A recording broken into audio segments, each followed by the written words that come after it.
the company wants him to leave and to move into the city where he spends most of his time at. And every fucking year, the nigga come to me and be like, we're going to, I saw some houses down there. I'm like, but, nigga, I ain't going. Don, listen to what I'm saying, please. But do you understand what I'm saying? I'm the woman now. I'm talking as the chick, the absent chick, because I know what you're talking about, sweetheart. My husband says the same thing. God. My husband believes that if we pack up and go to a town or to a city or state where the fuck he's getting that check from, he believes that it's like in a man's mind that the wife and children should uproot and leave as well.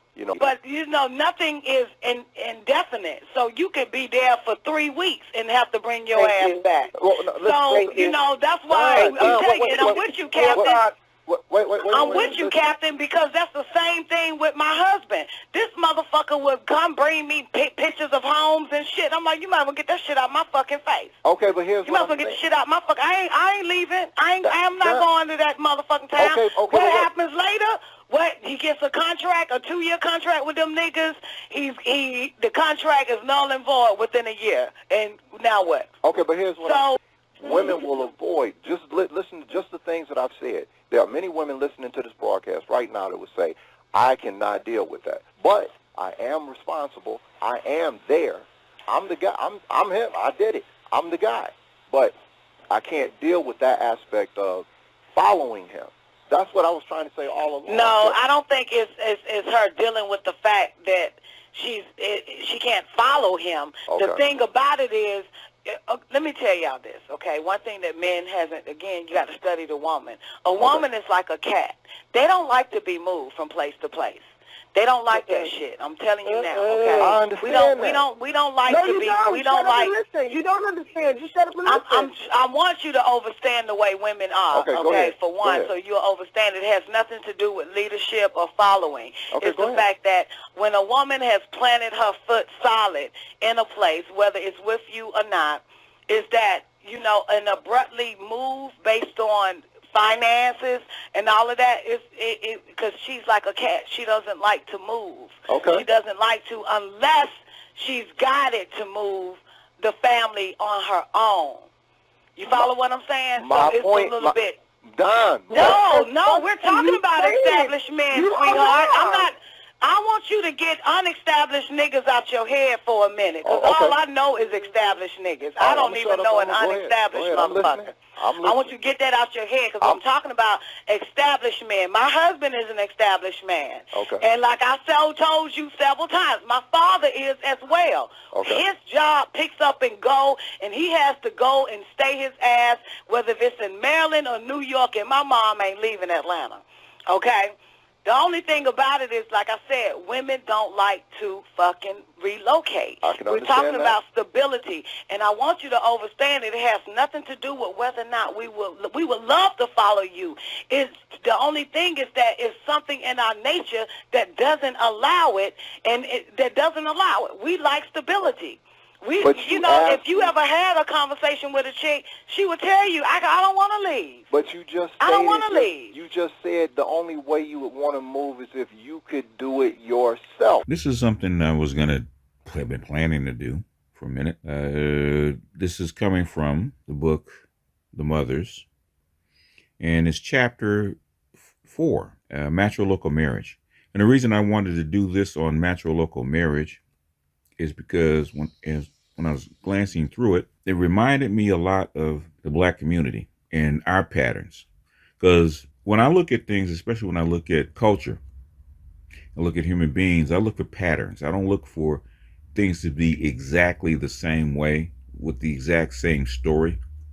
But I look at the structure of the pattern. And so when I read things like that, I try to find similarities between cultures, between people doing things. And I know there's a lot of what goes on in Black America and what I call the Gynocracy matches matrilocal marriage. In fact, the clip that you heard before I came on with this was from Sergeant Willie Pete's blog talk. A Sergeant Willie Pete video from, I guess, 10 years ago or so. probably more than that, probably more like 15 years ago, from Blog Talk.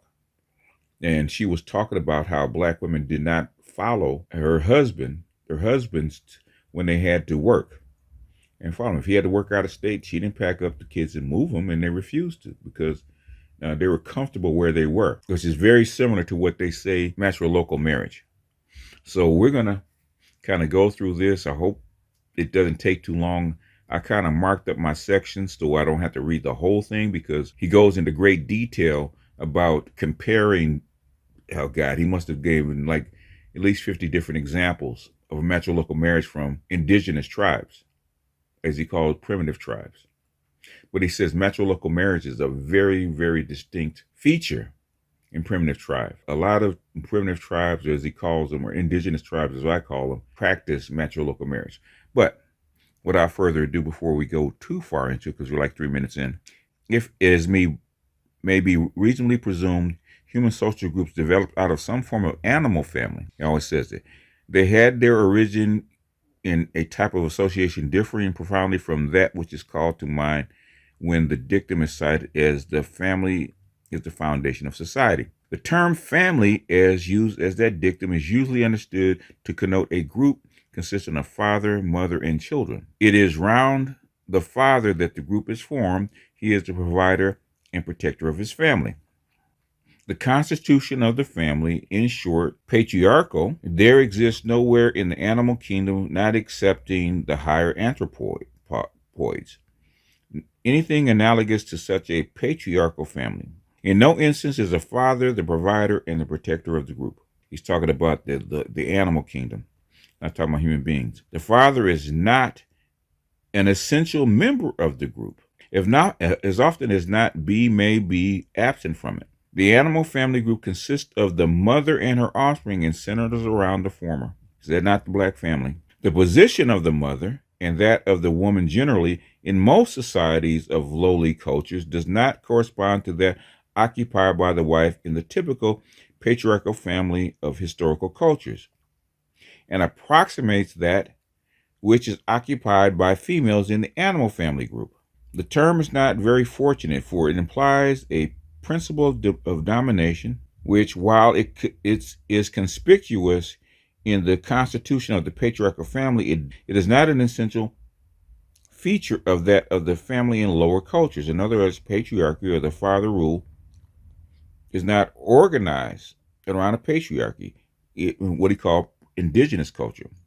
But the term consecrated by its uses has not reference so much to that constitution as to the mode of development of the human social relations. In other words, what he's saying is that as the societies grew bigger and more complex and sophisticated, it became more patriarchal. In other words, patriarchy, in his words, is a system of evolution. So as human beings evolved and their societies evolved, they became more father-centered or father-ruled. It is not, as it is often imagined, in popular reference to that theory and hypothesis concerning a former society existing at some undetermined period of the past in which women instead of men ruled. You're talking about matriarchal theory.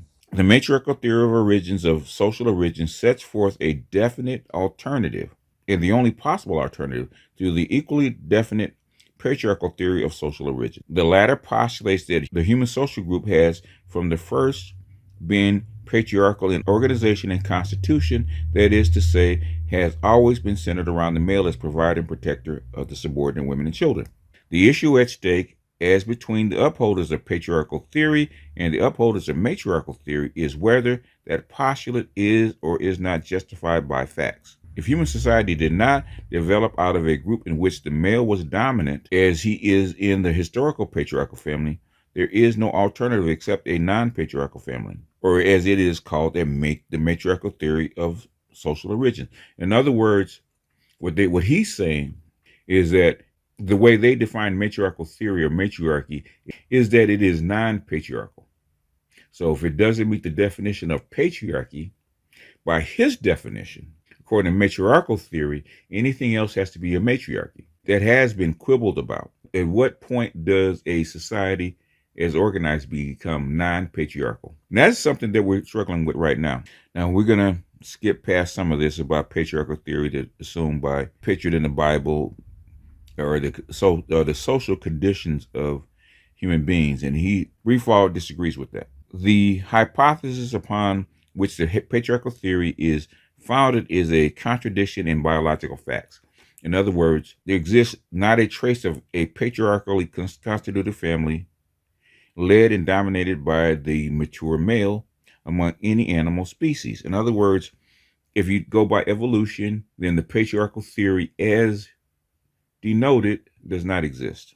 Now, some people say it's lions, but he said the patriarchal theory hypothesis must therefore either furnish an account of the origin of such a group or assume views on the natural history of animals which are erroneous.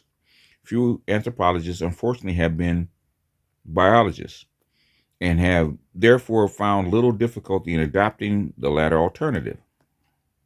In other words, what he's saying is it's biologically impossible for a patriarchal family who have evolved naturally under these conditions. He's going through patriarchal theory, but that's not what I want to get to. We can go through this about patriarchal theory according to him if you wish. We can actually go through it. Okay, I don't want to make this too long because we are like 10 minutes in already. But there is also a very considerable number of peoples with whom it is still, or until recently, the custom for the women never to leave their own group and join the men as wives. And say under patriarchy, women leave their homes when they marry and follow the husband. What he's saying is it's just kind of rare. The arrangement that a woman should, even after her marriage, continue to reside with her mother's family, and that her husband should take up his abode in his mother-in-law's house is strange to our notions, okay, to modern patriarchal law. Skipping down, that the woman should remain after marriage in their own home was the general rule among North American Indians, among the Iroquois and the Huron tribes. Marriages are contracted in such a way that the husband and wife never quit their own families in their own home to make one family one by themselves. Each remains in his or her own home, and the children born of these marriages belong to the woman who bore them. Want to talk about that? Who owns the child? Ownership belongs to the woman that bore them. The woman never leaves her home, of which she is regarded as mistress and heiress. The children belong to the mother and acknowledge her only. The father is always as a stranger in regard to them.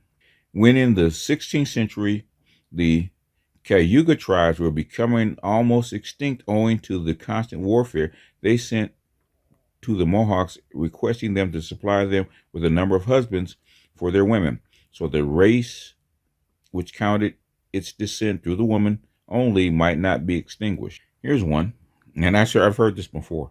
The stores were in common, but woe to the luckless husband or lover who was shiftless to do his share of providing. No matter how many children or whatever goods he might have in the house, he might at any time be ordered to pick up his blanket and budge. And after such orders, it would not be helpful for him to attempt to disobey. In other words, they might kill him. The house would be too hot for him. And unless saved by the intercession of some aunt or grandmother, he must retreat to his own clan. Or as often as was done, go and start a new matrimonial allowance with some other. These are the Pookies, okay? In other words, and this is something that Du Bois and Fraser actually said. When a woman got tired of you, I don't care how many kids you got by her or what you own, guess what? She can put you out the house. And Du Bois and the Philadelphia Negro said a lot of black men who were considered shiftless and lazy, who couldn't find a job, got booted. What does that sound like? We've heard this before. If you ain't found a job in 6 months, guess what she gonna do? And then you got to go do what? Find you another woman, another place to stay. Find you another woman, certain man here, to take up residence. In Florida, among the Seminoles, it was the man, not the woman, who leaves the father and mother and cleaves to the mate. This is very common in the black community, where the women will band together and help the daughter to buy a house, or help daughters to buy the houses, because they said that the daughter has to have a nest, a home for her children. Doesn't say get married, doesn't say get a husband, Doesn't say anything else. They insist that the daughter must have a house, have a nest for her children. Not her man, but her children. Skipping down. See, we can actually go through the whole thing, man. It would take an hour, a couple hours, because he gives tons and tons and tons of examples. You can see all the examples that he gives. The most notable fact about the organization is that the prominence of the females.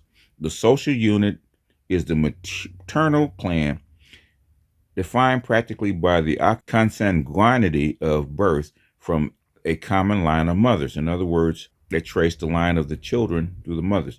Each clan is headed by a clan mother. All right, Big Mama. And comprises a hierarchy of daughters and granddaughters, collectively incarnating that purity of the blood, which is the pride of the tribe. We see this all the time. Dr. Johnson calls this the Gynocracy network, or the coven, and I've heard this so many times about men having to go meet the women, the coven, the clan. I've heard several names for it. It was often found difficult to identify the husband in a group, partly because he is, as a rule, incongruously younger than the mistress, and partly because he generally acts as an outer guard. Moreover, his connection with the house is veiled by the absence of authority over both children and domestic affairs. In other words, he is not in charge. He is a concuserve. There indeed some question as to clear recognition of paternity. Certainly, the females have no term for father. It is noteworthy that the terminology for kinship is strikingly meager. The women are the only real workers. The masculine drones limit their activity to fighting and fishing. And this is something else. If you see, I think it was the Hansu tribe in China. This is their pattern. The matron exercises all authority in the house. Go ahead, Big Mama. But if there is a tumult, she may invoke the authority of the clan mother. Okay, this is Big Mama. In emergencies, the women appeal for executive aid, but not for judicative cooperation to their brothers. In other words, they would get, and I've heard that too, where G said when he got into it with his mother, she wouldn't got her brothers or uncles to go get him. The men take little part in the regulation of personal conduct, but tacitly accept the decision of the mother, the clan mother. Okay? In other words, Dr. Johnson just said about women, black women, using men as pit bulls. In fact, there was another woman that said the same thing. Because your feelings are hurt, you went and got your brothers or your cousins or some other men in your family to go do some dirt, and they wound up getting put in prison. So what they were saying about the clan mother or the matron actually appealing to the brothers to go do some violence. The men might have 6 or 7 wives living with their families in various places, and they visit them in turn. Doesn't that not sound like the Pookies with 6 or 7 baby mamas that they all live in their own houses, and he goes to visit them, right? That sound like this is something in ancient Mexico, in Latin America, ancient Latin America, right? Okay, if she gives him a basin of water to wash himself and something to eat, he understands that her meaning, and they go to bed together. Without her parents objecting, they are thus married. The marriage continues for a longer or shorter time solely according to the wishes of the young woman. If she thinks that her husband is not a good worker, or for any other reason, she dismisses him, and she takes another, and he takes another wife.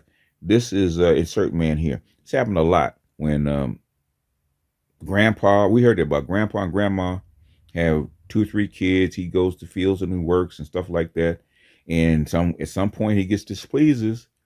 And so he slowly but surely migrates to another woman's house. And then she has to go find another man. Very common in the black community, in the black culture. Now and in the past. This is not new. Not new at all. Skipping down. Most of this stuff is examples. The Malay race, which has spread over the whole of Indonesian region, has sent offshoots westward as far as Madagascar, northwards to Formosa and China, and in the early days. The Malays, nevertheless, always distinguish between the laws and customs of their adopted religion and their own ancient traditional law. known as ADAT. They cling with considerable persistence to the latter. The old form of marriage, known as Amil Anak, is amongst most Malay populations preferred to the patrilocal marriage by purchase or jujol, which has been introduced by Islam. In other words, that's patriarchal, where you actually purchase the bride and take her home, you compensate the family. Immediately after his marriage, a Malay husband settles down to live in his father-in-law's house, where there is but one daughter in the family, or in case of a younger daughter, her parents commonly give up the house to her and go live in an annex. The married man becomes entirely separate from his original family and gives up his right of inheritance. Okay, and this is from the Sakai. Men have no possessions and take up their abode for a longer or shorter time in the house of a woman. The woman can simply send away her husbands. House and children furniture remain in every case the property of the woman. The man too can go away when he chooses, but he's obliged to refund the expenses incurred for his maintenance by his wife's family.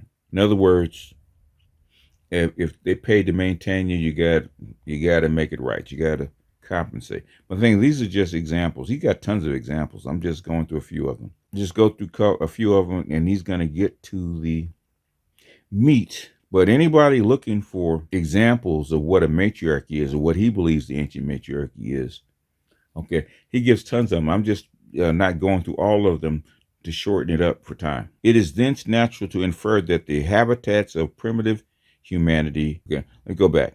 The determination of the dwelling place by the female is, we saw, the natural consequence of biological facts, and is the rule amongst animals. It is the female and not the male who chooses a suitable lair or shelter. Remember I said reign of her brood. Remember I said the females in the family will get together to help the daughter purchase a house or a nest for her children. And the male accommodates himself to those requirements. And when associating with the female, seeks her abode. Very common amongst the black community. All animals may be said, as far they form sexual associations in matrifocal in their habits. Okay, this is what he believes. It is thence natural to infer the habits of primitive humanity were the same. That this inference is correct is proved by the social fact to which there are no exceptions. Whenever a man removes his wife from her home and brings her to his own, the procedure invariably involves a compact or transaction whereby such a transfer is sanctioned by the woman's family. In other words, this is called the bride price. Got to compensate the family. But there must have been a time when emergent humanity differed but little from animals and was equally incapable of negotiating such transaction. In other words, they weren't sophisticated enough. All right. Among alphas of Saran, a man has the option of marrying his wife without payment and taking up his residence in her village, or paying the bride price and removing her to his own. If he marries a woman of the same village, there is no question of payment. Similarly, in the Key Islands, payment of the bride price is a late innovation introduced by Islam, which entitles a man to remove his wife and children to his new home. In other words, you're buying her womb, you're buying her, and you're buying your children. If the bride price is not paid, there is, however, no bar whatever to his marrying her. But the woman, in other words, the woman remains in her home, and the children are counted as members of the family. They don't become the member of your family. You have to pay. You have to compensate the family for removal of property, which is the wife and the children. The same conditions obtained among the offers of buru. The patrilocal form of marriage thus depends upon a transaction superimposed amongst the original arrangement, whereby a man is to live with the wife's people. And if you don't want to become part of her family, which is matrilocal, you have to pay. So in other words, that is what Briefalt says about matrilocal marriage. There's a lot of stuff, man. There's a lot of stuff. There's a lot of stuff that's in here.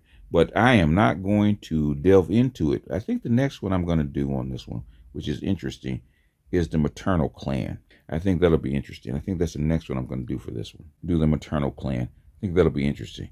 Very interesting book, but I can't go through all of it. So I'm going to mark up the maternal clan, and that's the next one I'm going to do, because this is fascinating. But this has gone on a little long, and I don't want to bore people with reading and showing the stuff. This is just for foundational material so people can get an idea of where this kind of thought comes from, because this is why they dubbed the black community matriarchy, because it follows the same pattern. A lot of the stuff that's in here, a lot of stuff that he talks about a matrilocal marriage and what comes out of women's mouths, period, black women's mouths, period, the way they treat their men. Okay, you're in addition. The family is dubbed in a matrilocal marriage era, or the women and the children, not you. You can come and go. You can be replaced, like Dr. Johnson said, insert man here. So that's why they call it the black community matriarchy. And I call it a gynocracy because of this pattern. But with that, I'm going to jump off here. This is B Just Out, and I'll see you guys on the next one. Peace.